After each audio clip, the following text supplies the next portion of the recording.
Okay, so we're continuing to work on our putting. We're going to get into a little bit of putting mechanics. So using this back to basics grid, we talked about getting your eyes to the line, and you get that mirror feedback. And there's also a grid that gives you a very square place to set the putter for aim. And then the putter should travel.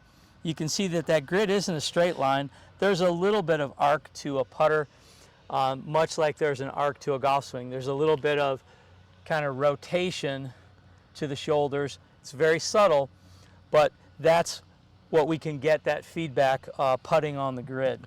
So when we hear, Tom, of straight back and straight through with our putters, is that something that's maybe a fallacy, or is there actually people who maybe should be straight back and straight through? It's very dependent upon your grip style. Okay. And like if you're a cross-handed putter, that putter is going to travel much more on the straight line than a putter who with a conventional grip, there's going to be a little more arc to it. And then you can really get into the weeds of the style of putter you have can also create some arc and release to the putter as it moves. But as a general rule, it's not a bad idea on anything where we're inside of 5 or 6 feet. The putter isn't going to move much off of a straight line. Okay. As we move further away, we want to have some arc. We don't want the shoulders to just work down and up, kind of like a teeter-totter. There has to be a little bit of rotation to the body, which transitions and transfers to the putter head. Okay.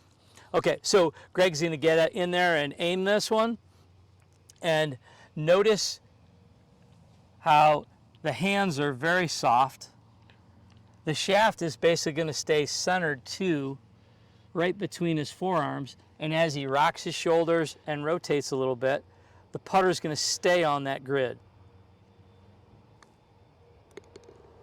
Terrific. And I went ahead and put a little gate for measurement. This gets more into that feedback loop. How do we get an idea of whether we're making a good roll or making a good stroke or not? And one way is, really the only way is, if we control how the ball comes off the putter and our start line, and I've got this 3+ foot putt and about 2 feet in front is this gate. If you don't have a gate, grab a couple of tees, put them just outside the width of a ball, and you can get that same feedback. And it's going to tell you if you're hitting one of the sides of the gates, that's the direction that your putter is traveling, and so you have to make an adjustment. So feedback's really important. If you can get training aids like this, I'm a big believer in this concept because it gives you a lot of good feedback for a pretty inexpensive price. I think you can get these online for 50 or 60 bucks. And because putting is so much a part of your score, that's why we should be using these things. If you have any questions that you'd like answered, or if you'd like to take some lessons here at beautiful Edgewood Golf Course, you can please contact us in the golf shop at 701-232-2884. You can follow us on Facebook, FargoGolf.net, all those great social media accessibilities that we have in a great Fargo Park District Golf.